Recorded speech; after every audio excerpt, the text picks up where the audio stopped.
I never thought a single signature could change everything. But standing in that cramped staff room, surrounded by crumbling textbooks and donation boxes that never seemed to fill, I didn't have the luxury of doubt. The man in the tailored suit too expensive for our neighborhood slid the papers across the scratched table with a smile that didn't quite reach his eyes. "The foundation has reviewed your application, Miss Evans," he said, adjusting his gold cufflinks. "We're prepared to provide full funding for the school. Immediate transfer, no strings attached." No strings attached. The phrase should have been my first warning. Like and subscribe if you love listen these stories. But all I could see were my students' faces. Mia, who shared her lunch because others had none. James, whose glasses were held together with tape. The peeling paint on the walls, the roof that leaked every winter, the electricity bills I'd been paying from my own salary for months. This school was all they had. I was all they had. "There's just one condition," the man continued, tapping the final page. "Time sensitivity. The foundation's fiscal year closes tonight. If you want the funds, you sign now. Otherwise, the offer moves to another district." My hands trembled as I picked up the pen. I should have read every word. I should have asked questions, demanded a lawyer, taken even 5 minutes to think. But desperation has a way of silencing caution. The children playing in the courtyard outside, their laughter floating through the broken window, that was all the reason I needed. I signed. The man collected the documents with practiced efficiency, sliding them into a leather briefcase that probably cost more than my car. As he reached the door, he paused, glancing back with something that might have been pity. "You've made a binding promise, Miss Evans. Someone will be in touch." The door closed. The ink on the contract was still wet when my phone buzzed an unknown number, a message that made my blood run cold. Asterisk. "A car will collect you tomorrow at noon. Attendance is mandatory. Bring nothing. Tell no one." Asterisk. I stared at those words until they blurred, trying to convince myself this was normal, that foundations always conducted orientations, that the knot in my stomach was just paranoia. But deep down, in that ancient part of our brain that knows when we've walked into a trap, I already understood. I'd signed something I couldn't unsign, made a promise I didn't yet comprehend. And there was no taking it back. The black car arrived exactly at noon, gleaming against the dusty school parking lot like a raven among sparrows. I'd told the vice principal I had a meeting with donors, kept my voice steady, ignored the way her eyebrows lifted at the vehicle idling outside. The driver opened the door without speaking, his face hidden behind dark glasses despite the overcast sky. The interior smelled of leather and something else, money, maybe, or the particular silence that comes with power. We drove for over an hour, leaving the city behind, winding up coastal roads where mansions perched on cliffs like sleeping dragons guarding hoards of gold. When we finally stopped, I understood. I'd left my world entirely. The gates were wrought iron, 15 feet tall, topped with security cameras that tracked our approach with mechanical precision. Beyond them, a mansion sprawled across manicured grounds, all stone and glass and deliberate intimidation. The architecture spoke a language I'd never learned. Old money, old power, old secrets buried under beautiful facades. A guard approached as I stepped out, his hand resting casually near his hip in a way that suggested a weapon I couldn't see. He glanced at something on his tablet, then at my face, and his expression shifted almost imperceptibly. "Miss Evans," he said, and there was something in his tone, surprise, maybe, or recognition. "You're expected." Expected, not welcomed, not greeted. Expected, like a package, like an item on an inventory list. Another guard escorted me through corridors that seemed designed to disorient, marble floors that swallowed footsteps, mirrors that multiplied my uncertain reflection, doorways that led to rooms I couldn't begin to name. Everything was beautiful and cold, perfect and wrong. The foundation's emblem appeared on plaques and documents framed on the walls, the same symbol I'd seen on the contract. That small familiarity was the only thing keeping my panic at bay.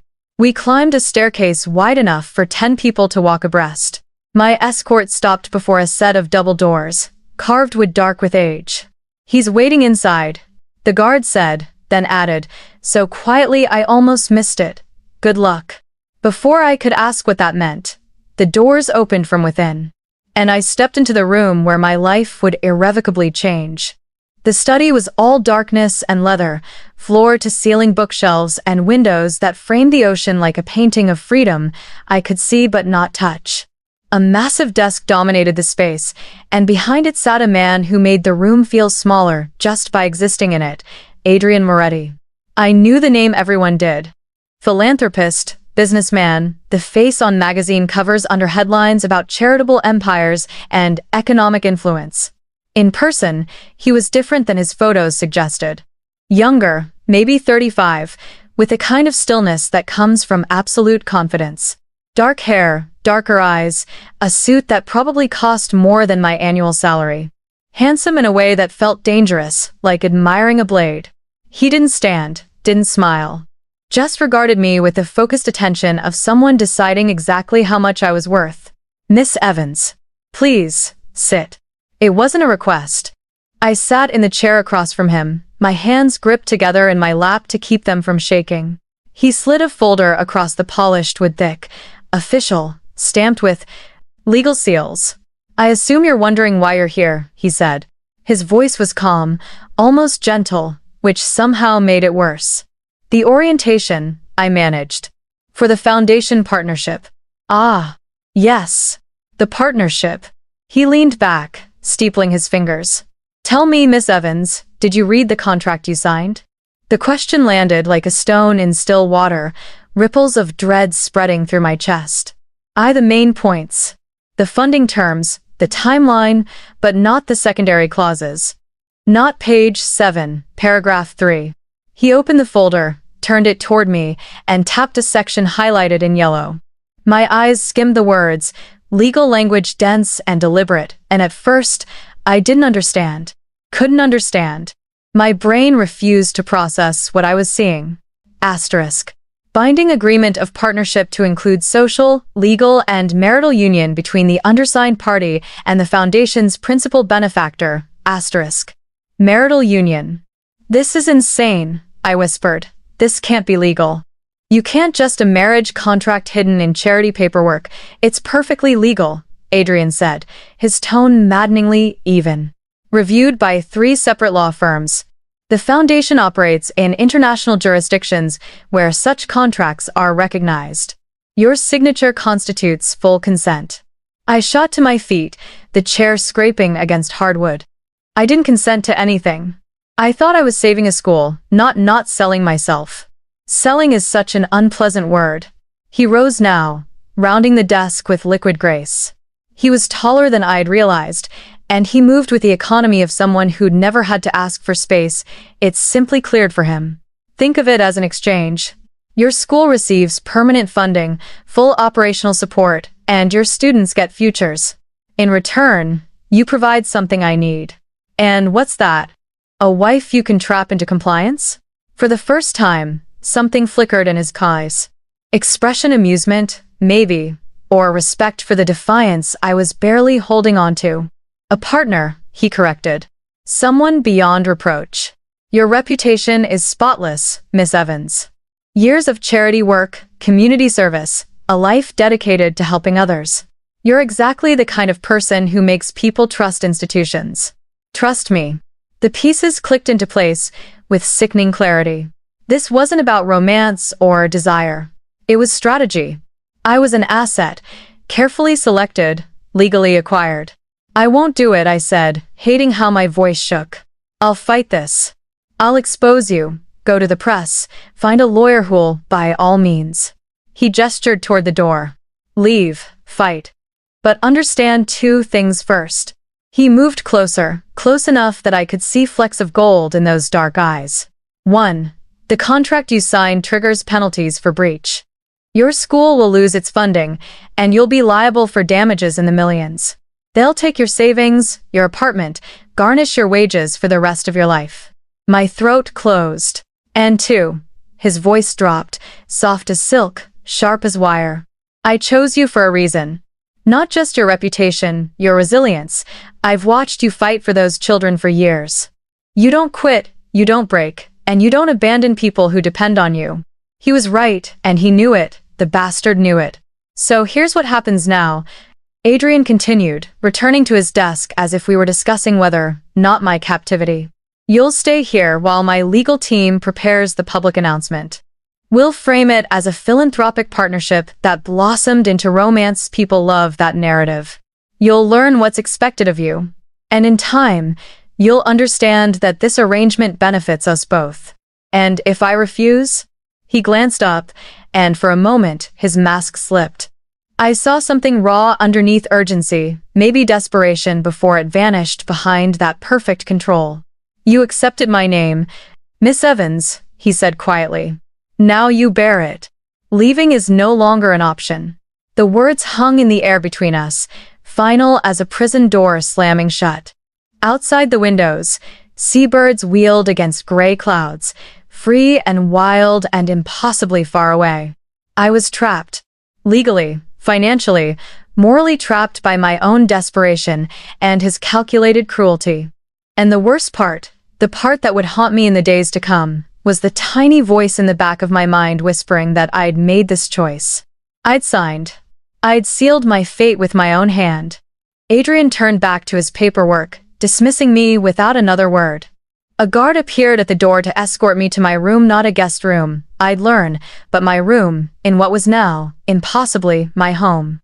As I walked those long corridors again, I caught my reflection in one of the endless mirrors. Same face, same clothes, but something fundamental had shifted. The woman looking back at me wasn't a teacher anymore. She was Adrian Moretti's fiancée. And there was no way out. The first dinner was a test. I understood that the moment I was led into the formal dining room, a space so vast and ornate it felt like eating in a museum. Crystal chandeliers cast fractured light across a table, long enough to seat 20, though only 2 places were set at opposite ends, an ocean of polished mahogany between us. Adrian was already seated when I arrived, reviewing something on a tablet while a server poured wine I hadn't asked for. He glanced up as I hesitated in the doorway. Don't hover, Miss Evans. Sit. I made my way to the chair, painfully aware of every sound my shoes made against marble, every breath in that cavernous silence. This was his world, orchestrated, controlled, designed to remind me how small I was in it. The first course appeared, something artfully arranged on white porcelain, ingredients I couldn't name. I picked up the outermost fork, remembering vague lessons about formal dining, and tried to eat without betraying how completely out of my depth I was. You're uncomfortable, Adrian observed, his voice carrying easily across the distance. I'm imprisoned, I corrected. There's a difference. Imprisonment implies suffering. I assure you, you'll want for nothing here. Except freedom, he set down his fork with deliberate care. Freedom is overrated. Most people spend their lives enslaved to debt, circumstance, fear. At least here, your cage is beautiful. That doesn't make it less of a cage. For a moment, something like approval crossed his features. Good. I was worried you'd try to be agreeable. That would have been disappointing. The server returned, clearing plates with practiced invisibility. As he reached for Adrian's glass, his hand trembled just slightly and wine splashed across the tablecloth, a spreading crimson stain. The room froze. I waited for the explosion, the fury, the display of power I'd been anticipating since I arrived. But Adrian simply picked up his napkin, dabbing at the spill with casual efficiency. Don't worry about it, Marcus, he said quietly. The stain will come out. The server Marcus looked stunned, then profoundly grateful, murmuring apologies as he hurried to correct the mistake. I watched the exchange with confusion. This didn't fit the monster I was trying to construct in my mind, the villain who'd trapped me here. Adrian caught me staring. Surprised I didn't have him flogged? There was amusement in his tone now, dark and knowing. Surprised you treated him like a person. I'm not a cartoon villain, Miss Evans. Cruelty, without purpose, is just waste. He leaned back, wine glass balanced in long fingers. Marcus has a daughter. 7 years old. Cerebral palsy. His insurance doesn't cover her therapy, so I do. Why would I punish someone whose loyalty I've already secured? It was calculated, I realized. Everything with him was calculated, even kindness was strategy. But it was still kindness, wasn't it? You'll learn our rules soon, Adrian continued, his gaze never leaving mine. Some of them will seem harsh. But I don't do anything without reason. The sooner you understand that, the easier this becomes. And what are your reasons for forcing me into marriage? He smiled then, sharp and dangerous. Finish your dinner, Miss Evans. You have etiquette lessons starting tomorrow. Can't have my fiancé embarrassing us at public events. The reminder of what was coming: public events, cameras, the performance of a relationship I'd never chosen settled over me like a shroud. But I forced myself to eat, to maintain composure, to refuse him the satisfaction of seeing me break. When the meal finally ended, I returned to my room and stood at the window, staring out at grounds patrolled by silent guards, at gates that stayed closed, at the ocean beyond that might as well have been on another planet. Somewhere in this mansion, Adrian Moretti was planning my debut as his partner. Somewhere in the city, my students were going home to families who'd never believe where their teacher had gone. And somewhere inside me, a dangerous thought was taking root. What if he wasn't lying? What if there were reasons, real reasons, underneath the cruelty? What if the monster had a face I could learn to recognize? I pushed the thought away, but it lingered, stubborn as hope, treacherous as curiosity. This was survival, I told myself. Nothing more. But already, I was beginning to wonder if I'd survive intact, or if Adrian Moretti would reshape me into something else entirely. Something that belonged in his world. The days blurred into a strange routine. Mornings meant etiquette lessons with a woman named Catherine who spoke in hushed tones and corrected my posture with the tap of a riding crop against furniture. Afternoons were fittings, tailors who measured and pinned while I stood like a mannequin, dressing me in silks and wools I'd never have chosen for myself. Evenings. I was left alone to wander the parts of the mansion I was permitted, always aware of the cameras tracking my movement, the guards stationed at exits. I never saw Adrian except at dinner, and even then, he was often absent, called away to meetings I wasn't privy to, handling business I was better off not knowing. But I felt him everywhere. In the way staff spoke his name with equal parts respect and fear.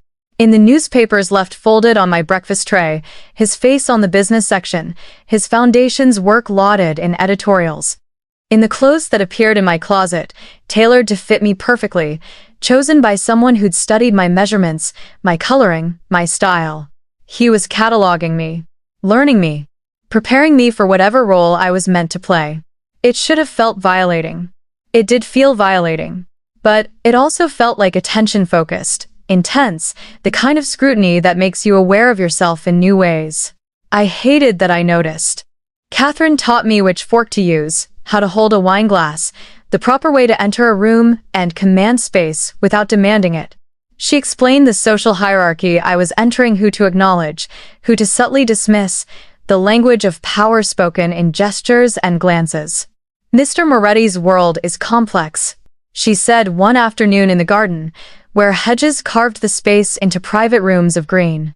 There are rules not written anywhere, alliances that shift like sand. You'll be watched constantly, judged for every word, every expression. Why are you telling me this? I asked. Aren't you supposed to keep me compliant? She smiled, sad and knowing. I'm supposed to keep you alive, dear. There's a difference. The words sent ice down my spine. Alive? Who would want to hurt me? You're marrying into a world where power is currency and weakness is fatal. You'll be seen as both powerful by association, weak by origin. She adjusted a rose bush with gloved hands, not looking at me. There are people who will resent your position. Some who'll try to use you. Others who'll simply want to see if you break. And Adrian? What does he want? Ah. Catherine's expression softened. That, I think, even he doesn't fully understand yet. Before I could ask what she meant, a guard approached, murmuring something about a phone call. Catherine excused herself, leaving me alone among the roses. I walked deeper into the garden, seeking privacy that probably didn't exist, and found a stone bench hidden behind trellises thick with jasmine. I sat, breathing in the sweetness, trying to center myself. That's when I felt it, the particular weight of being watched. I looked up. Adrian stood on a balcony 3 stories above, barely visible behind reflective glass. But I knew it was him. Knew the line of his shoulders, the stillness of his posture. How long had he been there? How often did he watch me like this, tracking my movements through cameras and windows, and the reports of people I'd mistaken for allies? Our eyes met across the distance. Neither of us moved. Then he turned, disappearing into shadow, leaving me alone with the roses and the cameras, and the growing certainty that I was in far deeper than I'd realized. This wasn't just about needing a respectable wife. This was something else. Something that lived in the way he watched me when he thought I wasn't looking, the questions he asked over dinner about my childhood and my dreams, the small mercies he extended to staff as if demonstrating something specifically for my benefit. He was showing me who he was, or who he wanted me to believe he was. And the terrifying part? I was starting to pay attention. The gala was announced a week before it happened, leaving me exactly 7 days to master a lifetime of social grace I'd never needed before. Catherine intensified my lessons. The tailor delivered a gown that fit like it had been painted on, midnight blue silk, that caught light like water. Jewelry appeared in a locked box, diamonds and sapphires that felt heavy with the weight of expectations. "You'll be photographed," Catherine warned the night before. "Every angle, every expression. The press will analyze your body language with Adrian, looking for cracks. Don't give them any." How am I supposed to look in love with someone who's holding me captive? By remembering that your students depend on you maintaining this illusion. That's love enough. She was right, but it felt like swallowing glass. The night of the gala, Adrian met me at the base of the mansion's grand staircase. He wore a tuxedo like armor, perfectly tailored, perfectly controlled. When he saw me descending toward him, something flickered in his expression, genuine appreciation, maybe, or surprise that I could transform into this polished version of myself. "You look." He paused, choosing words carefully. "Appropriate." "Appropriate," I echoed. Every girl's dream compliment. The corner of his mouth lifted. "I meant you look like you belong." "That's harder than beautiful." He offered his arm. I took it, feeling the solid warmth of him beneath expensive fabric, and let him guide me toward the waiting car. The drive to the city was silent, tension thick between us, the weight of what we were about to perform settling over us both. The venue was a historic ballroom, dripping with chandeliers and old money, filled with people who moved through luxury like fish through water. We entered together, and I felt the moment the room noticed conversations pausing, heads turning, the collective attention of wealth and power focusing on us like a spotlight. Adrian's hand settled on the small of my back, possessive and protective at once. "Smile," he murmured. "Remember, we're in love." So I smiled, played the part, laughed at appropriate moments during conversations with people whose names I'd never remember, whose fortunes could buy and sell entire neighborhoods. Adrian was perfect beside me, charming, attentive, every inch the devoted fiancé. He introduced me with pride, spoke of our foundation's work with passion, and never once let his mask slip. But I felt the performance of it, the careful orchestration. This was his world, and he moved through it like a conductor leading an orchestra only he could hear. Between introductions, he'd lean close, whispering context I needed, who to trust, who to avoid, the unspoken dynamics playing out in glances and subtle gestures. His breath was warm against my ear, his proximity disorienting in its intimacy. "The man approaching from the left," he murmured. "Vincent Caruso. Owns half the shipping routes on the eastern seaboard. Smiles too much, always looking for weakness. Don't trust anything he says." Vincent arrived with a champagne flute and a grin that didn't reach his eyes. "Adrian? And this must be the lucky lady we've all heard about. Miss Evans, a pleasure." His handshake lasted too long, his gaze traveling over me with assessment that felt invasive. Adrian's hand tightened fractionally on my waist. "Catherine," Vincent said, using my first name without permission. Such a surprising choice. A schoolteacher, I heard? How delightfully. Humble. Humble, I repeated, keeping my voice pleasant despite the insult. Yes, I find educating children much more fulfilling than, say, exploiting labor routes. But we all have our passions. Adrian made a sound that might have been a suppressed laugh. Vincent's smile sharpened. Sharp tongue, he said. Careful, dear. This world has teeth. He drifted away, leaving me shaking with adrenaline. Adrian leaned down, his lips nearly brushing my temple. Well done, he whispered. He'll remember that. Was I not supposed to? You were perfect. Never apologize for having a spine. The approval in his voice did something strange to my chest, warmth blooming where there should have been only resentment. I was starting to crave these moments, his rare praise, his protection, the way he treated me like a partner rather than a possession when we were facing others. It was dangerous. All of it was dangerous. The night wore on, champagne flowing, music swelling from a live orchestra. At one point, Adrian led me onto the dance floor, one hand at my waist, the other holding mine with surprising gentleness. You're doing well, he said as we moved through a waltz. I barely knew. Better than expected. Because you thought I'd embarrass you? Because I thought you'd refuse to try. But you're fighting. I respect that.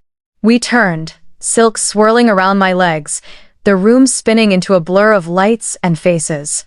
In that moment, with his hand steady against my back and the music drowning out the whispers, it almost felt real, almost felt like we'd chosen this, chosen each other. Then, I saw the man watching us from the edge of the crowd. He was younger than most here, maybe 30, with a kind of calculated casual dress that cost more than formal wear designer everything, artfully disheveled. But it was his eyes that caught me. Intent, focused, dangerous. When he noticed me looking back, he raised his glass in a slight salute, then crossed the distance with predatory grace. Adrian, he said, his voice smooth as aged whiskey. Aren't you going to introduce me to your lovely fiancé? I felt Adrian stiffen, his body language shifting into something defensive even as his expression remained pleasant. Luca, Adrian acknowledged. I didn't realize you'd be attending. Oh, I wouldn't miss this for the world. After all, he turned his full attention to me, and I resisted the urge to step back. It's not every day Adrian Moretti takes a bride. And such an interesting choice. Tell me, Miss Evans, do you know what you've gotten yourself into? Luca. Adrian's voice dropped, warning clear. But Luca ignored him, leaning closer to me, his smile sharp enough to cut. You're wearing his mark now, little teacher. That makes you part of this world whether you understand it or not. And this world? He gestured at the glittering crowd around us. It eats innocence for breakfast. That's enough, Adrian said, positioning himself between us. Luca laughed, backing away with hands raised in mock surrender. Just offering friendly advice. Congratulations on your engagement. I'm sure it'll be a beautiful partnership. He melted back into the crowd, leaving ice in his wake. I turned to Adrian. Who was that? Someone you don't need to worry about. Adrian, I said, don't worry about it. His jaw was tight, control fraying at the edges. He's irrelevant. But he wasn't. I could tell by the way Adrian's guards had subtly repositioned, by the tension radiating from him, by the way his hand remained protectively on my back for the rest of the evening. The man Luca had been a reminder. Maybe a threat, and I was only beginning to understand that being Adrian's fiancé didn't just mean galas and jewelry, it meant becoming a target. The ride home was silent, Adrian lost in thoughts he didn't share. When we reached the mansion, he walked me to my room, something he'd never done before, and paused at the door. You handled tonight well, he said finally. Better than I anticipated. Is that all you're going to say? About that man, about what he meant? Adrian studied me for a long moment, something warring behind his eyes, the urge to protect versus the need to maintain distance, maybe. Finally, he reached out, adjusting a strand of hair that had escaped my updo, his fingers grazing my cheek. The touch was electric, unwanted, undeniable. Get some rest, he said quietly. Tomorrow, things will be different. Different how? But he was already walking away, leaving me alone with the ghost of his touch and a growing list of questions I wasn't sure I wanted answered. I changed out of the gown, hanging it carefully, watching diamonds catch lamplight one last time. Then I stood at the window, looking out at grounds shrouded in darkness, at the distant lights of the city beyond. Somewhere out there was the school, my old life, the person I'd been before a signature changed everything. That woman felt very far away now.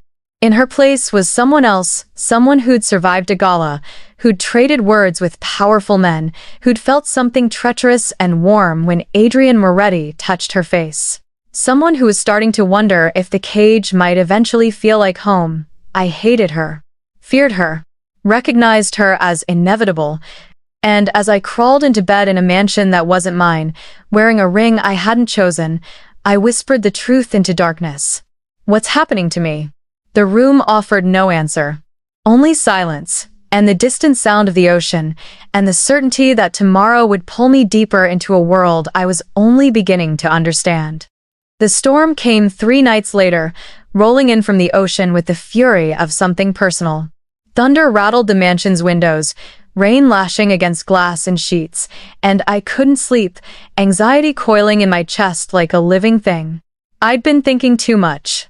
About Adrian's rare smiles, about the way he'd looked at me during the waltz, about the strange contradiction of a man who could be ruthless and kind in the same breath. Catherine's words haunted me. Asterisk. Even he doesn't fully understand what he wants yet. Asterisk. What did that mean? What game was I part of? Unable to stand the confines of my room any longer, I pulled on a robe and ventured into the hallways, following the sound of rain to the mansion's terrace, a sprawling stone space overlooking the cliffs.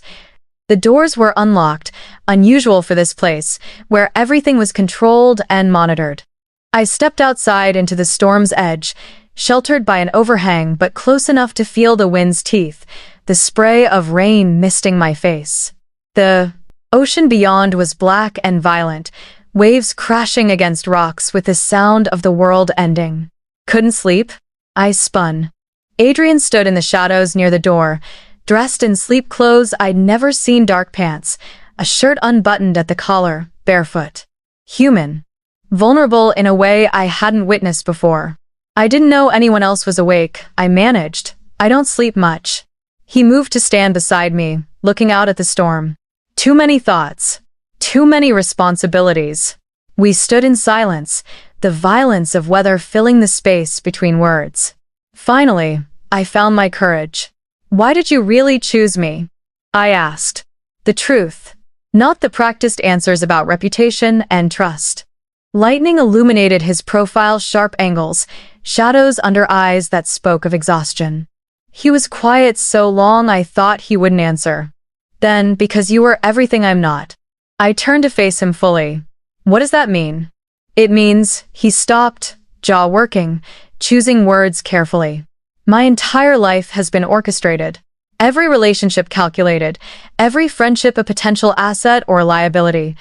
I've never trusted anyone who wasn't on my payroll, never believed in motivations that weren't self-serving. He looked at me then, and something in his expression made my breath catch. Then I saw you, spending your own money to keep a school running, staying late to tutor students for free, fighting bureaucracies that didn't care if those kids had futures. His voice dropped. You were genuine, real. And I thought, maybe if someone like you stood beside me, some of that authenticity might transfer. Might make people believe in things I've built. So, I'm a prop. A way to sanitize your image. You were supposed to be. Thunder cracked, close enough to feel. But you're becoming something else. Something I didn't plan for. My heart was pounding now, dangerous territory opening beneath us like the storm-dark sea. And what's that? He moved closer, close enough that I could feel the heat of him, see the conflict written in every line of his body. His hand lifted, cupping my face the way it had after the gala, and this time I didn't pull away. Someone I want, he whispered. Not for strategy, not for image. Just want. The admission hung between us. Raw and honest and terrifying. I should have stepped back, should have remembered this was my captor, My manipulator, the man who'd trapped me with contracts and legal games. But all I could think was that he was also the man who'd spared Marcus's job, who'd protected me from Vincent's cruelty, who'd watched me from balconies like he was trying to solve a puzzle he couldn't quite finish. The man whose control was fracturing in the face of something neither of us had planned for. This is insane, I breathed. I know. You forced me here, trapped me. You don't get to want me. I know that too. Lightning again, and in its flash, I saw something break in his expression, all the careful walls crumbling, revealing the man underneath. Lonely, desperate, aching for something real in a world made of transactions. He leaned in, and I didn't move, and for one suspended moment, it felt like we might. His phone shattered the moment, buzzing with violent insistence. Adrian swore, pulling back, the walls slamming back into place as he checked the screen. Whatever he saw there drained the color from his face. "What is it?" I asked. "They found something," he said, his voice suddenly cold, businesslike. "About your past, something I need to deal with now." "My past?" "Adrian, I don't have secrets." "Everyone has secrets, Catherine. The question is who knows them." He was already moving toward the door, making calls I couldn't hear over the storm. "Stay inside, don't leave the mansion. I'll handle this." Then he was gone, leaving me alone on the terrace with the rain and the thunder and the ghost of what had almost happened. I stood there shaking from cold, from adrenaline, from the realization that something fundamental had shifted. We'd almost crossed a line, almost turned this performance into something real. And someone, somewhere, had information about me they thought was important enough to use. I thought I'd come here with nothing to hide, but Adrian's fear suggested otherwise. What had they found? What secrets was I carrying that I didn't even know existed? The storm raged on, and I wrapped my robe tighter, retreating to the mansion's safety. But safety felt like an illusion now, something that could be shattered as easily as the moment on the terrace, as easily as the control in Adrian's eyes. Tomorrow, I decided, I'd find answers. I'd stop being passive in this game, stop letting things happen to me. Tomorrow, I'd start playing back. But that night, I lay awake listening to thunder, replaying the feel of Adrian's hand on my face, the raw honesty in his voice when he'd said times want asterisk. And I wondered if I was strong enough to survive wanting him back. The next morning, Adrian was gone, called away on business that involved phone calls behind closed doors and cars speeding away from the estate. The staff wouldn't meet my eyes. Catherine was nowhere to be found. Even the guards seemed tense, their usual stillness replaced by coiled readiness. Something was very wrong. I spent the day pretending normalcy, breakfast I couldn't taste, lessons I couldn't focus on, hours of restless pacing through rooms I was permitted to inhabit. But my mind was spinning, circling back to Adrian's words. Asterisk, they found something about your past. Asterisk, what past? I'd lived a simple life.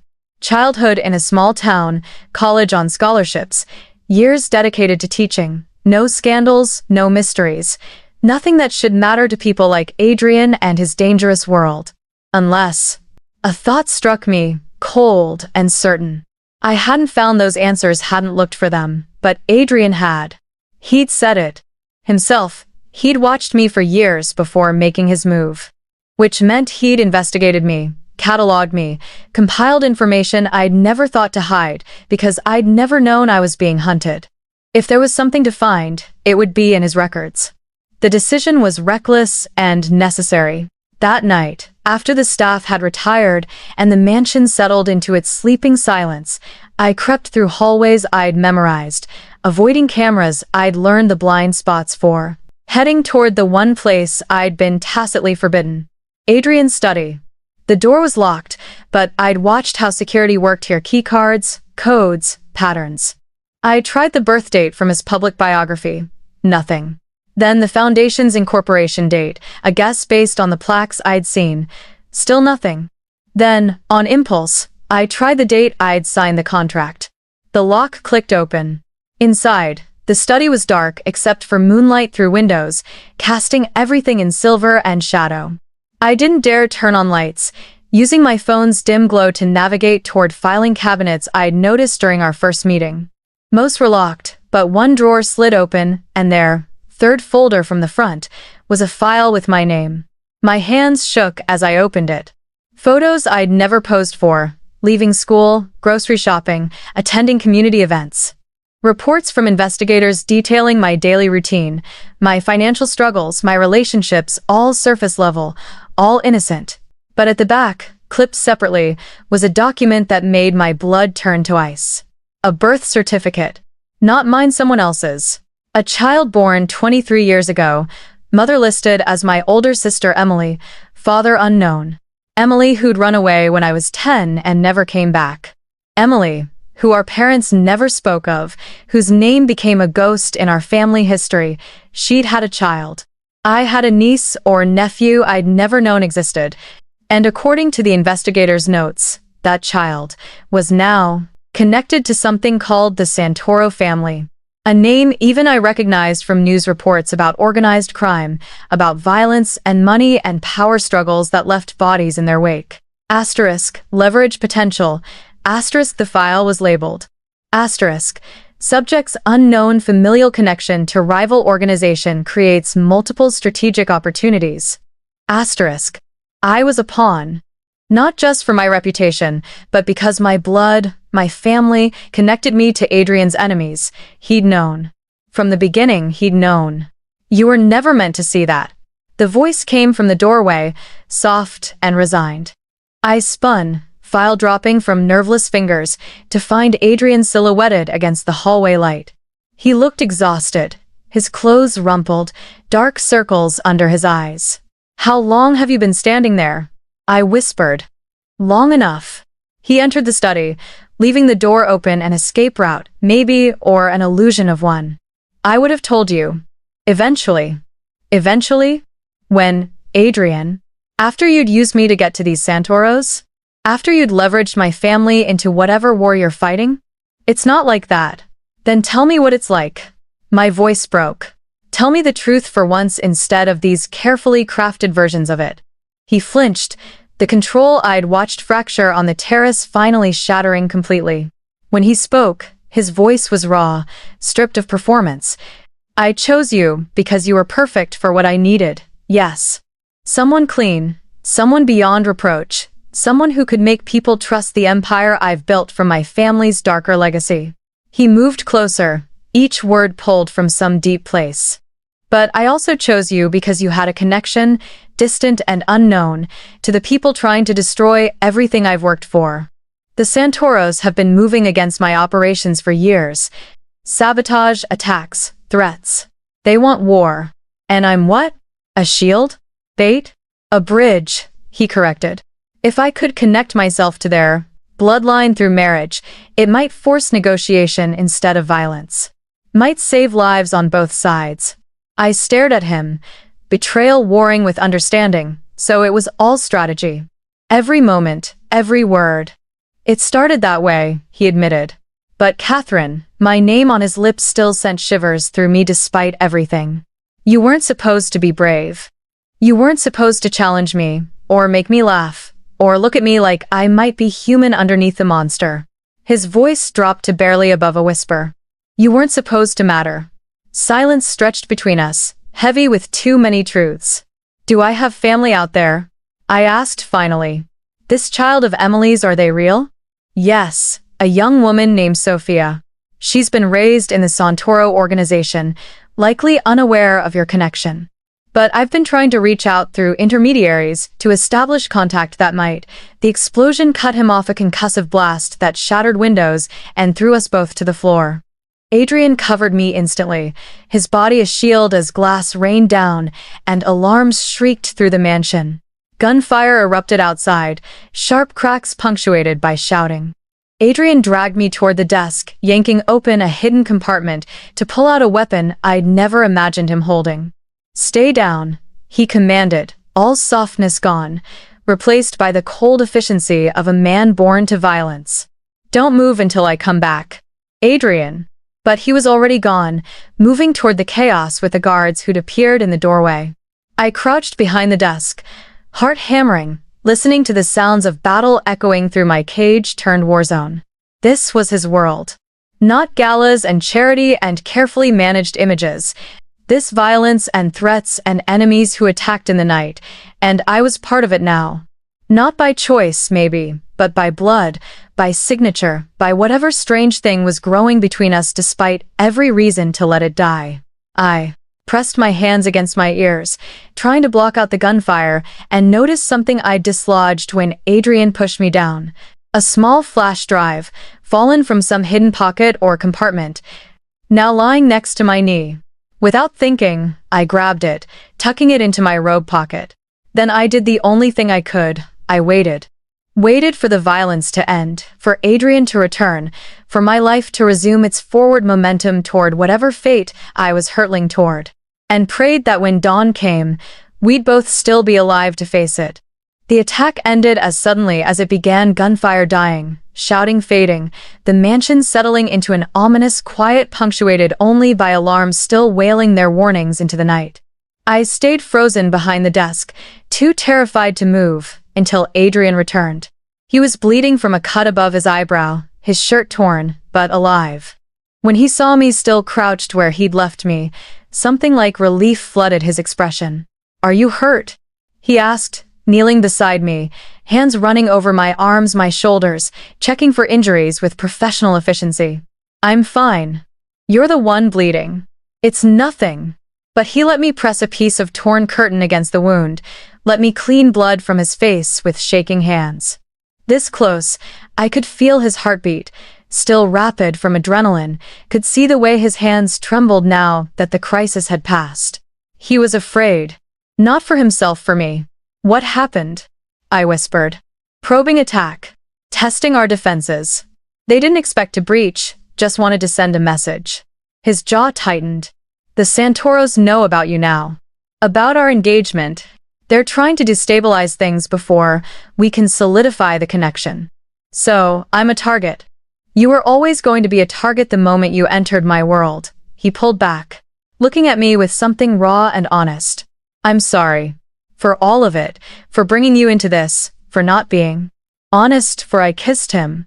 I don't know what possessed me, adrenaline, relief that we'd survived, the intimacy of near death, or maybe just the need to do something real in a world built on deceptions. But I leaned forward and pressed my lips to his, tasting blood and rain and the sharp edge of mortality. For a heartbeat, he froze, shocked. Then he kissed me back, one hand cupping my face, the other pulling me closer with desperate intensity. It wasn't gentle or practiced. It was survival, gratitude, confession, everything we couldn't say translated into touch. When we finally pulled apart, both breathing hard, he rested his forehead against mine.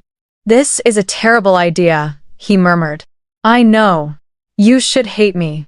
I know that too." "Then why? Because you covered me when the windows shattered. Because you looked terrified when you came back, and I might have been hurt. Because I stopped, but he needed to hear it. Deserved to hear it.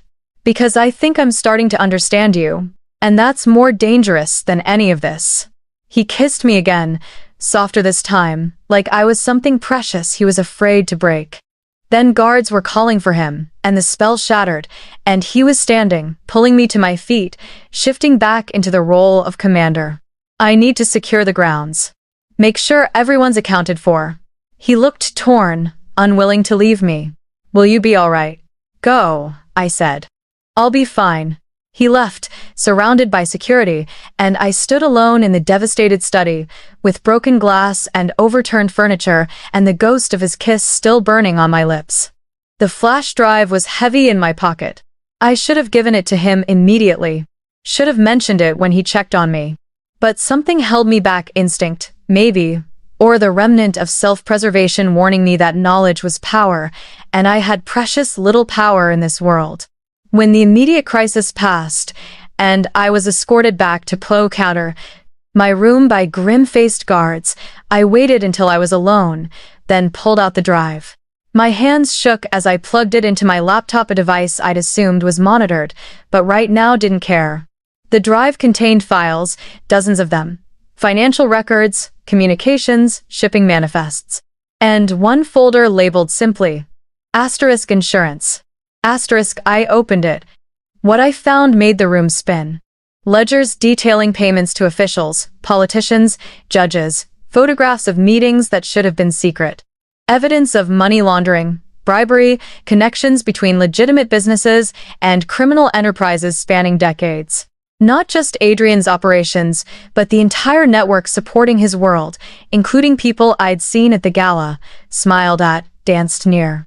This drive could destroy everything, could bring down empires, could free me, but it could also kill Adrian. Kill me. Kill everyone caught in the crossfire if this information went public without strategy, without protection. I stared at the screen until my eyes burned, trying to decide what to do. Was this test?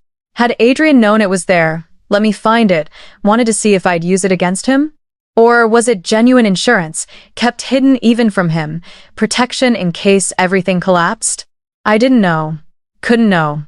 So, I did the only thing that made sense. I encrypted the files, uploaded copies to a cloud account only I could access, then returned the original to the exact position I'd found it, as if I'd never seen it at all. Knowledge was power. Silence was survival. And I was learning the rules of this world faster than I'd ever imagined possible. The morning brought false normalcy, staff cleaning up damage, workers replacing windows, everyone pretending the previous night had been a minor incident rather than an attempted murder. I found Adrian in a smaller office, on the phone with people whose names I didn't recognize, coordinating responses I didn't fully understand. When he finally hung up, he looked more exhausted than I'd ever seen him. How bad is it? I asked from the doorway. Contained. For now. He rubbed his eyes. But things are escalating faster than I anticipated. The Santoros are making moves, and my own people are getting nervous. Some of them think, he stopped. Think what? That you're a liability. That bringing you here was a mistake that's made us vulnerable. The words stung despite expecting them. Are they right? No. His answer was immediate, fierce. You're the only genuine thing in my life. The only person I trust who doesn't have an agenda. I thought of the flash drive, its copied content sitting in cloud storage, and felt guilt twist through me. But I kept my expression neutral. Adrian, I need to know something. The attack last night, was anyone hurt? The staff? The guards? Minor injuries. Nothing critical. We were fortunate. And the attackers? His expression closed. Dealt with. I didn't ask what that meant. Didn't want to know the specifics of violence conducted in my name, for my safety. Over the following days, I tried to settle back into routine, but everything felt different. Adrian was gentler with me, more open, spending evenings talking about his childhood, his father's legacy, the empire he'd inherited and tried to transform into something less monstrous. I told him about my students, my sister's disappearance, the gaps in my family history I'd never thought to question. We were building something tentative, fragile, real. And I was terrified of it. Catherine noticed the shift, commenting one afternoon during a lesson that had become more conversation than instruction. You're different, she observed. Softer, but also stronger, somehow. Is that good or bad? It's dangerous, she said gently. For both of you. When people in this world have something they care about, it becomes a weapon others can use against them. Then what am I supposed to do? Keep hating him? Keep resisting? I'm saying be careful. Protect yourself. Because no matter how much Adrian cares, his world has rules even he can't break. Her warning echoed 3 days later when Adrian's assistant Marcus, the man from that first dinner, requested a private meeting. I found him waiting in the garden, nervous and pale.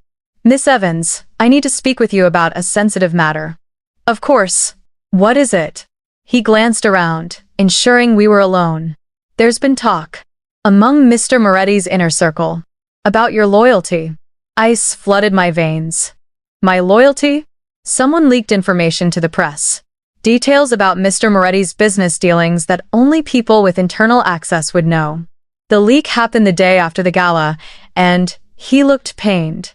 You were seen near Mr. Moretti's office that night. Alone. With access you shouldn't have had. I didn't leak anything. I believe you. Marcus said quickly. But others don't. And Mr. Moretti is under pressure to act, to show strength. If his own people think you're disloyal, what are they asking him to do? Marcus's silence was answer enough. Remove me. Send me away. Maybe worse. When? I whispered. There's a meeting tonight. They're demanding he make a choice, you or the organization's security. I thought of Adrian's confession in the storm, his kiss after the attack, the way he'd looked at me like I was salvation rather than strategy. Would he choose me? Could he? Or would the empire he'd built demand sacrifice I wasn't ready to become? Thank you for warning me. I managed. Marcus nodded, miserable. I owe Mr. Moretti my life. But I owe you honesty. Whatever he decides tonight will determine everything. He left me alone among roses that suddenly felt like funeral flowers, beautiful and doomed. I had hours. Hours to decide what to do, who to trust, how to fight, or when to flee. The flash drive's copied contents sat in cloud storage, insurance I'd kept secret. I could release them, burn Adrian's world down before it burned me. Could buy my freedom with his destruction. Or I could trust. Trust the man who'd trapped me, kissed me, protected me.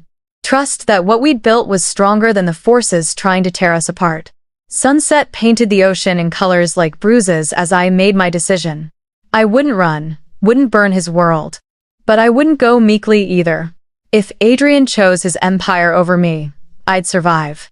But I'd make sure he remembered what he'd sacrificed. And if he chose me, then we'd face whatever came next together.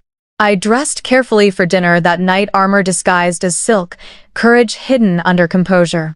When I descended the stairs, Adrian was waiting, his expression unreadable.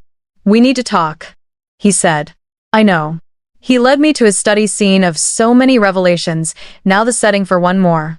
When the door closed, he stood with his back to me, shoulders tight with tension. They want me to send you away, he said finally. For security. For the organization's safety. They think you're the leak. And what do you think? He turned, and I saw the war in his eyes, duty versus desire, logic versus faith. I think you're innocent. I also think keeping you here might destroy everything I've built. He moved closer, each step measured. So I'm giving you a choice. A choice. Leave. Tonight. I'll provide money, protection, a new identity if you want it. Your school stays funded, your students protected. You walk away clean, free of all this. My heart stopped. Or stay. Fight this with me. Risk everything, your safety, your future, maybe your life on the chance that we can survive together. He took my hands, his grip desperate. I won't force you this time, Catherine. The contract doesn't matter anymore. Stay because you want to. Or go because you should. The room spun. This was freedom, real freedom, offered freely when I'd stopped believing it existed. I could. Leave. Should leave. Walk away from the danger, the deception, the impossible situation I'd been thrust into. But looking at Adrian, at the vulnerability in his eyes, the man beneath the empire, I realized something terrifying. I didn't want to leave. Not because I was trapped, but because I chose to stay. I'm not the leak, I said quietly. But I know who is. His eyes widened. What? I found something. The night of the attack. I wasn't sure what to do with it, so I kept it secret. But if you're giving me a choice, trusting me with that choice, then I'm trusting you with this. I told him about the flash drive, the files, the evidence I'd kept hidden. Told him everything except about the copies, that insurance I kept for myself, just in case. When I finished, his expression was unreadable. You've had evidence that could have freed you this entire time, he said slowly. And you didn't use it. I thought about it. Every day. But you didn't. Because the truth stuck in my throat, terrifying and undeniable. Because somewhere along the way, this stopped being about escape. And started being about understanding. About caring. About. I forced myself to meet his eyes. About falling for the man who trapped me. The confession hung between us, raw and irreversible. Then Adrian kissed me like I was oxygen and he'd been drowning, pulled me close with shaking hands, murmured words into my hair that sounded like prayers or promises or both. "Stay," he whispered. "Stay with me. Help me fix this. Be the partner I need, not the one I bought, but the one I choose. On one condition," I said against his chest. "Anything. No more secrets. No more strategies. If we're doing this, if I'm really staying, then it's as equals. Partners. Not captor and captive." He pulled back, cupping my face, his smile sad and real. "I don't know how to do that. How to be equal with someone. How to share power instead of hoarding it. Then we'll learn. Together. It could all fall apart. The organization, the empire, everything I've built. I know. You could get hurt. Worse than hurt. I know that too. Then you're either incredibly brave or completely insane." I laughed, surprising myself. "Maybe both." He kissed me again, sealing whatever bargain we'd just made, and for the first time since I'd signed that contract, I felt genuinely free. Not because I could leave, but because I was choosing to stay. Outside, night settled over the mansion. Tomorrow would bring confrontations, accusations, the battle to clear my name and identify the real leak. Tomorrow would bring danger and decisions and all the complications of the world we were trying to navigate together. But tonight, in this moment, there was just us. Two people who'd found something real in the worst possible circumstances, and that, I was learning, was worth fighting for. Worth staying for. Worth risking everything to protect. The meeting happened in a conference room I'd never seen, deep in the mansion's lower levels where Adrian conducted the business he kept separate from the public facade. He'd wanted me to stay away, but I'd insisted if I was being accused, I'd face my accusers. 10 men sat around a polished table, all older than Adrian, all regarding me with suspicion or contempt. These were his advisors, his lieutenants, the people who actually ran the empire, while Adrian maintained the legitimate front. "She shouldn't be here," one of them, a man named Vittorio, said immediately. "She stays," Adrian replied, his voice brooking no argument. "If you're questioning her loyalty, she deserves to defend herself." "Defend herself?" Another man laughed harshly. "The leak happened within hours of her accessing your private files. The connection is obvious. Correlation isn't causation," I said, keeping my voice steady despite terror screaming through me. "I was in Adrian's study, yes. But I didn't leak anything." "Then, explain how the press obtained information only someone with internal access could have known," Vittorio challenged. "I can't. But I can tell you this. I found evidence that night. Evidence of who the real leak might be. That got their attention." Adrian nodded at me, encouraging. "There was a flash drive," I continued, "hidden in Adrian's study. I found it during the attack, assumed it was dropped by one of the intruders, but looking at the files I glanced at Adrian, praying I was right about this. They were too detailed, too current. Someone with daily access had been compiling them. Someone who knew exactly what information would be most damaging." Silence around the table. "Are you accusing one of us?" Vittorio demanded. "I'm saying the drive wasn't meant for the press. It was insurance. Protection. Something someone was keeping in case they needed leverage." I took a breath. "Marcus, would you come in, please?"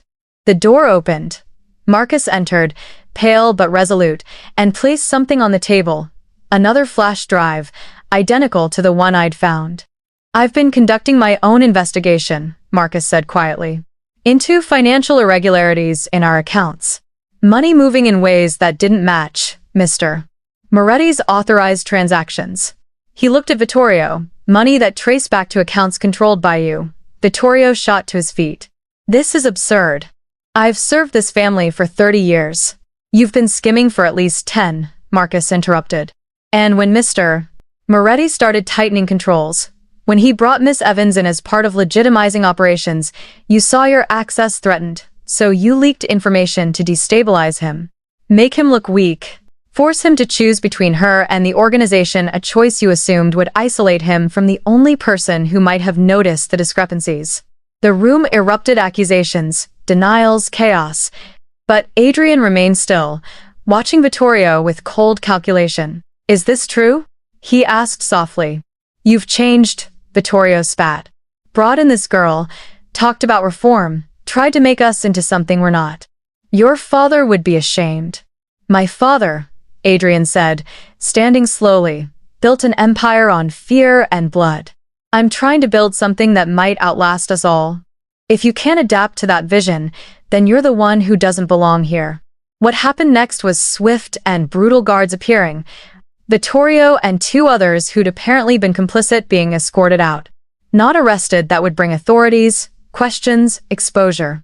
Just removed, disappeared into whatever shadow system handled problems in Adrian's world. I tried not to think about what removed really meant. When the room cleared, leaving just Adrian, Marcus, and a few key people who'd proven loyalty, I felt exhaustion crash over me like a wave. Thank you, Adrian said to Marcus. Your discretion and investigation saved us. I was protecting my family, Marcus replied, glancing at me with something like respect. All of it. Later, when we were finally alone, Adrian pulled me into an embrace that felt like shelter and celebration combined. You were magnificent, he murmured. Brave and brilliant, and everything I needed. I was terrified, that's what made it brave. We stood there, holding each other, while the empire resettled around us. The threat was contained, but not eliminated. Vittorio had allies, connections, ways to strike back. And the Santoros were still out there, still threatening, still circling like sharks who smelled blood. This isn't over, I said. No, Adrian agreed. But we survived this round, together. Together. The word felt like a promise, like the first solid ground I'd found in weeks of quicksand. But even as I let myself relax into his arms, I thought about the copies still sitting in cloud storage, the insurance I hadn't mentioned. Knowledge was power, and in this world, power was survival. I'd chosen to stay, chosen to trust. But I hadn't chosen to be defenseless, and I had a feeling I'd need every advantage I could hoard before this story reached its end. 3 days later, news reached us through channels I'd learned not to question. Someone had set a fire at one of Adrian's warehouses at the harbor. The kind of fire that wasn't an accident, that was meant to destroy records, eliminate evidence, send a message written in smoke and ash. Adrian was at a meeting in the city when it happened.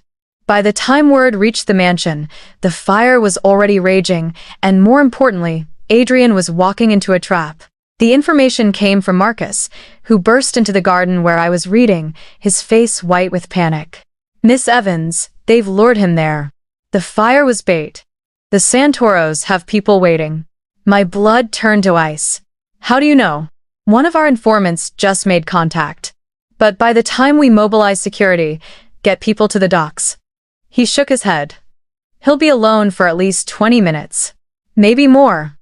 20 minutes. An eternity in a world where violence happened in seconds. I stood, decision crystallizing with terrible clarity. Which warehouse? You can't. Which warehouse? Marcus gave me the address, and I was already running, grabbing keys to one of the mansion's cars from a hook by the garage. Ignoring his shouts to wait, to be reasonable, to let professionals handle this. But Adrian had chosen me, protected me, given me freedom when he could have kept me caged. I wasn't going to let him die alone. The drive to the docks was a blur, city streets, giving way to industrial areas, sunset painting everything orange, like the fire I was racing toward. The warehouse was easy to find, flames visible from blocks away, smoke billowing black against the sky. I parked haphazardly and ran toward the inferno, heat hitting me like a wall even from a distance. Security was minimal, most of Adrian's people hadn't arrived yet, just a few guards trying to contain the blaze and keep civilians back. You can't go in there, one of them shouted as I pushed past. Adrian Moretti is inside. It's not safe. I didn't wait for permission. Just covered my mouth with my jacket and plunged into smoke and heat and terror. Inside was chaos, flames, eating through crates and paperwork, support beams groaning, the air thick enough to choke on. I called Adrian's name, coughing, eyes streaming, following the sound of voices toward the back of the warehouse. I found them in a cleared space among the fire, Adrian, surrounded by 3 men with weapons drawn. He was bleeding from his temple, hands raised, and even from a distance I could see the cold calculation in his expression, looking for openings, for chances, for ways to survive odds stacked impossibly against him. One of the men, young, confident, with the look of someone who'd grown up in violence, smiled when he saw Adrian's helplessness. "The great Adrian Moretti," he said. "Not so untouchable now, are you?" "Luca," Adrian replied calmly, though I heard the strain underneath. "This doesn't have to end badly." "Oh, but it does. You've been a problem for my family too long. And now that we know about your little teacher bride." Luca's smile widened. "When they find your body, and then find hers, it'll look like a tragic murder-suicide. Star-crossed lovers, destroyed by the violence you tried to escape." Cold flooded through me. They were planning to kill me too. Make it look like Adrian had snapped, killed me, then himself in the fire. Perfect. Clean final. I should have run. Should have gone for help, let professionals handle this. Instead, I grabbed a metal pipe from debris near the entrance and stepped into the clearing. "Looking for me?" I called. Every head turned. Adrian's expression went from calculation to horror in an instant. "Catherine, run." But I was already moving, swinging the pipe at the nearest gunman with all the strength, desperation, and love could provide. It connected with his wrist. I heard bones crack and his weapon clattered to the floor. Chaos erupted. Adrian lunged at the second man. Lucas swung his gun toward me, and I dove behind a crate as shots rang out, deafening in the enclosed space. Wood splintered above my head. Heat intensified, the fire was spreading, consuming oxygen, turning the warehouse into an oven. We had minutes at most before the entire structure collapsed. "Catherine." Adrian's voice, ragged with fear and fury.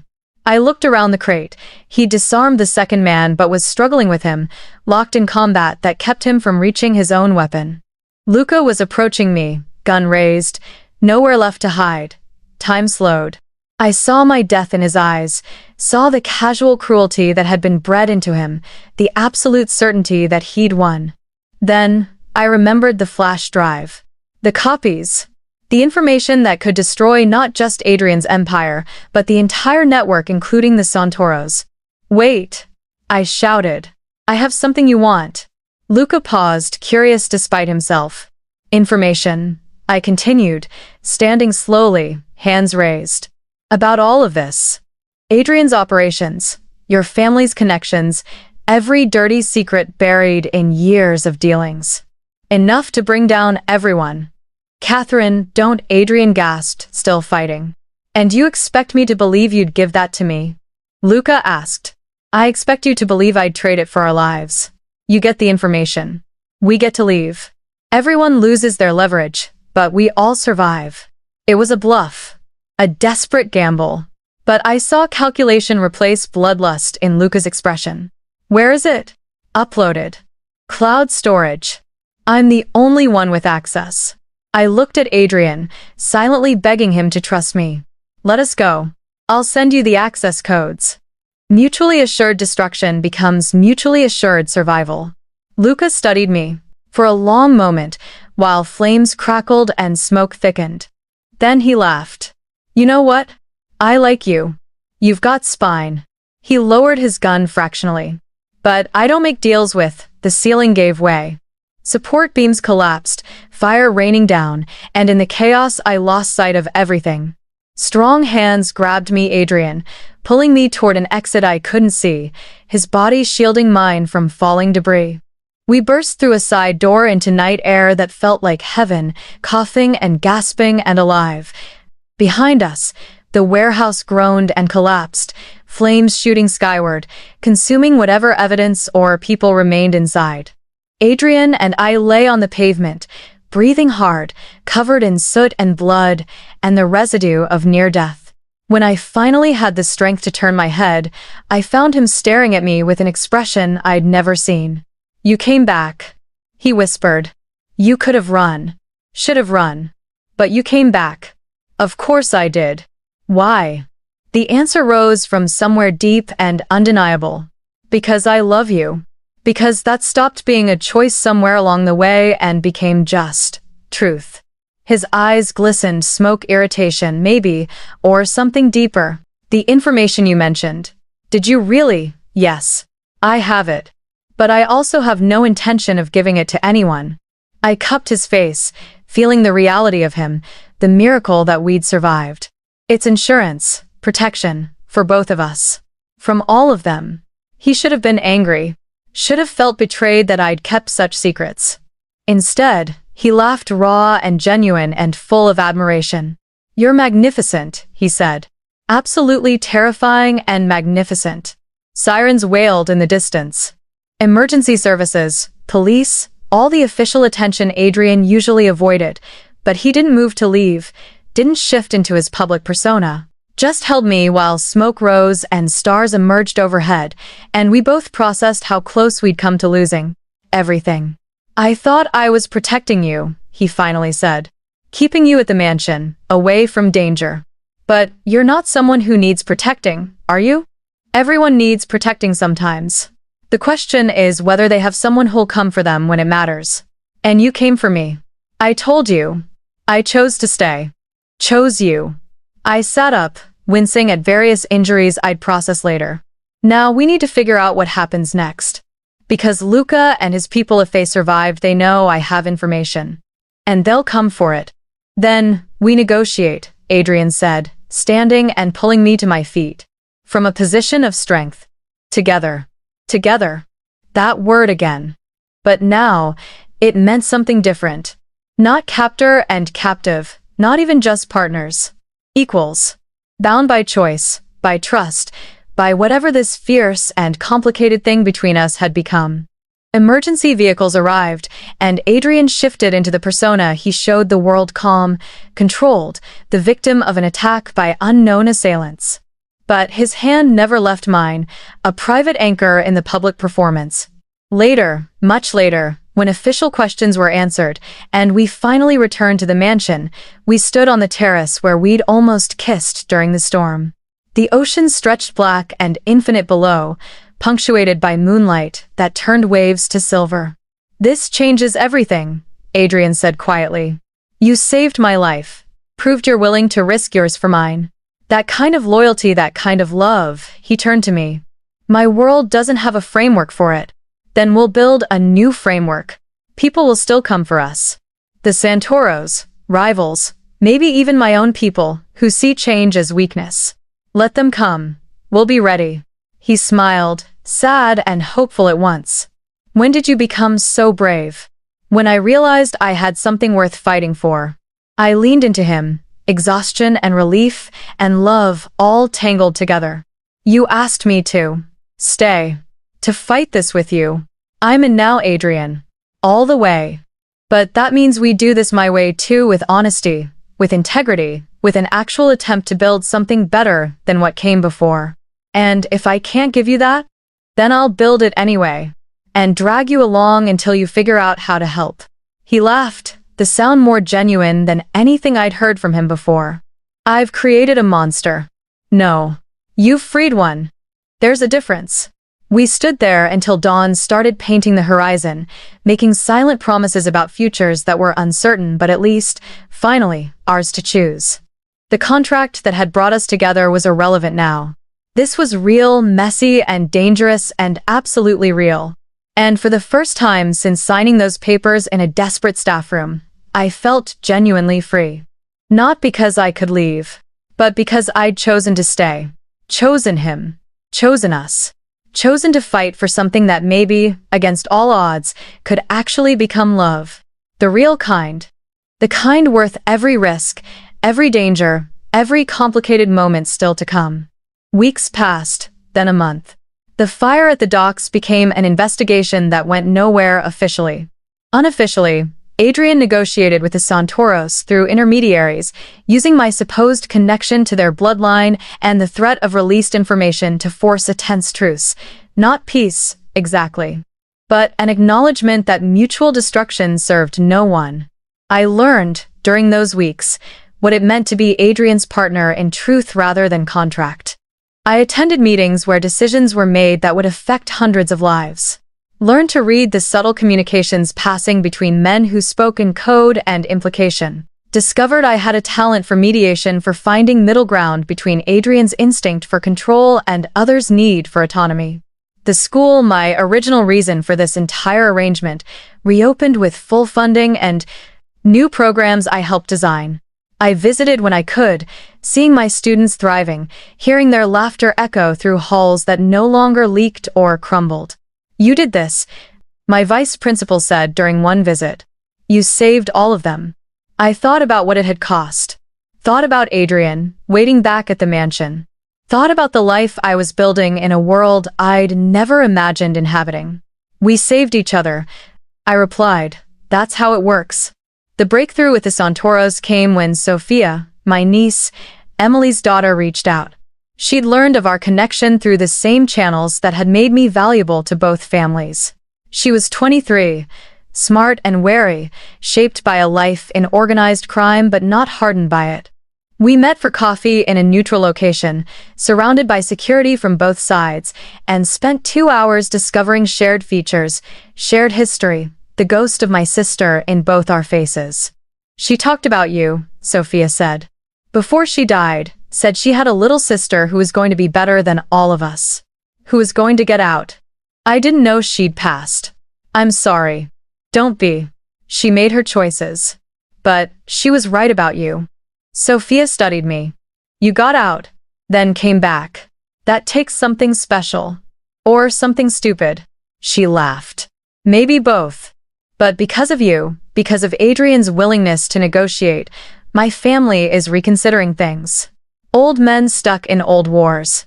Maybe it's time for new approaches." It wasn't a solution, but it was hope, fragile and tentative, but real. I told Adrian about the meeting that night, watching his face as I described Sophia, the potential for actual peace rather than perpetual standoff. "You're changing things," he said wonderingly. "Reshaping structures that have been fixed for generations." "We're changing things," I corrected. "You chose negotiation over violence. Dialogue over destruction. That's not me, that's you becoming who you wanted to be, all along." He pulled me close, and we stood at our terrace, our space now, the place we always returned to when processing the impossible reality we were navigating. "I love you," he said. Simple, direct. No strategy behind it. "I love you too. Even though you trapped me here with a charity contract and legal manipulation. Especially because of that?" I laughed. "Maybe. In a really twisted way." He kissed me, gentle and thorough and full of promise. When we pulled apart, he reached into his pocket and produced a small box. "I know you're already wearing my ring," he said. "The one that came with a contract and obligations. But I want to give you a choice. A real one."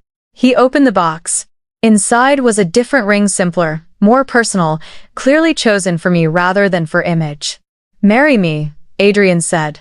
"Not because a contract says you have to. Not because it's strategic or beneficial. Marry me because you want to. Because you choose me. Because," his voice cracked slightly, "because I choose you. Every day, for the rest of whatever time we have." Tears burned my eyes, happy ones, overwhelmed ones. Tears for the girl who'd signed papers in desperation and the woman who'd found something genuine in the wreckage. "Yes," I whispered. "Yes, I choose you. I choose us."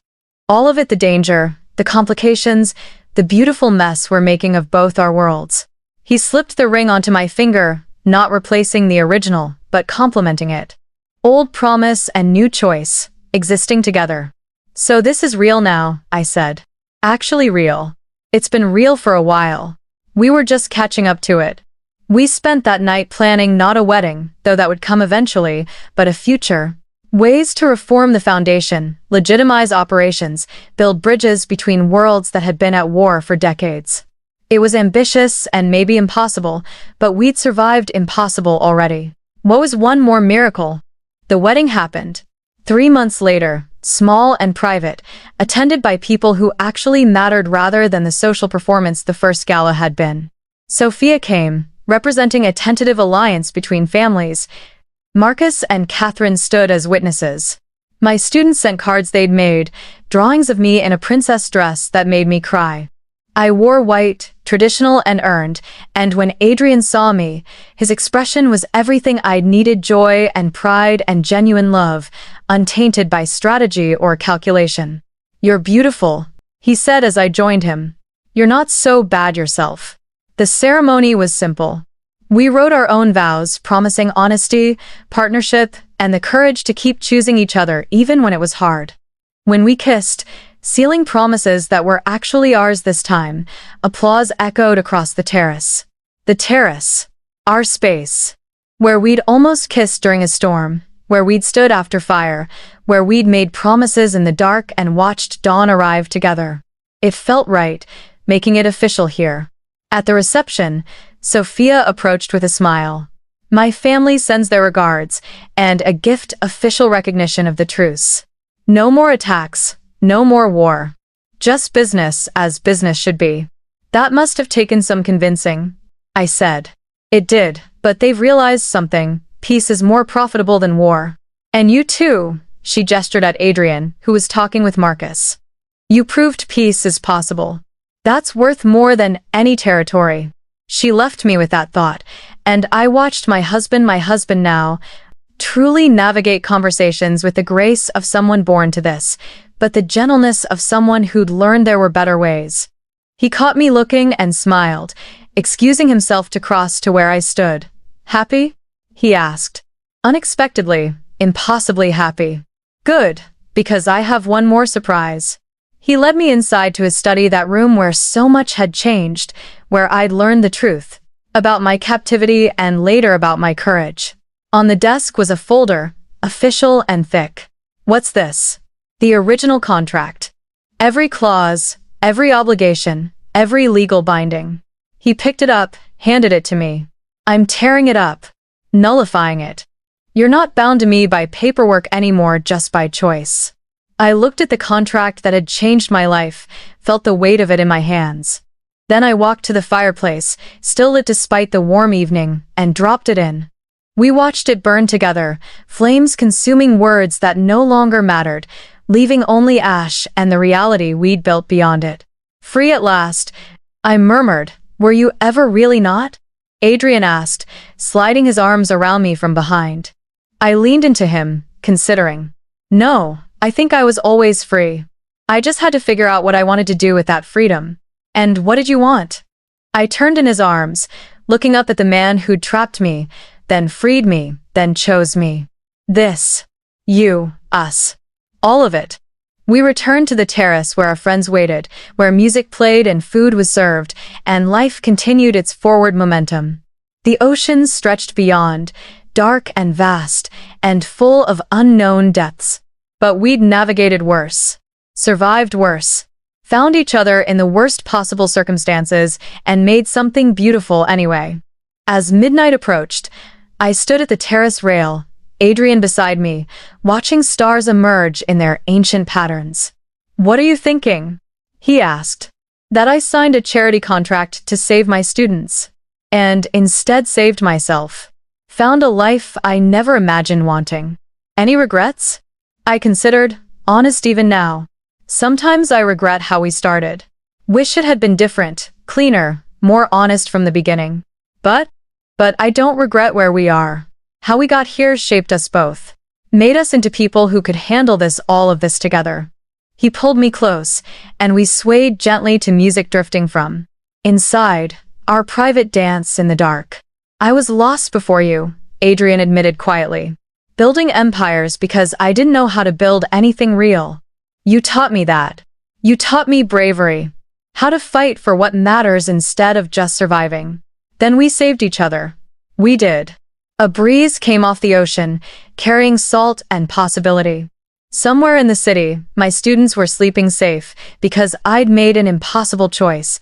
Somewhere, families were negotiating peace instead of planning war because we'd proven it possible. And here, on this terrace, in this moment, we were simply two people who'd found love in the most unlikely place.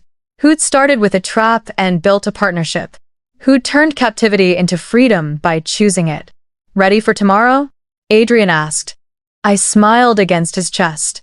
"Tomorrow and every day after, as long as we choose them together." Always, he promised. You chose me twice. Once in the fire, once at the altar. I'll spend the rest of my life making sure you never regret either choice. You already have. We stood there until dawn started its slow arrival, painting the sky in colors like hope and new beginnings. The ocean caught the light, turning from black to gray to blue to gold. Another day, another choice to stay, to love, to build something worth protecting. And this time, we weren't teacher and captor, or asset and liability, or even prisoner and jailer. We were simply us. Partner and partner. Love and love. Free at last, because we'd chosen our cage, and then torn it down together. The dawn spread across the water, and we turned to face it hand in hand, ring and ring, promise and promise ready for whatever came next. Together, always together.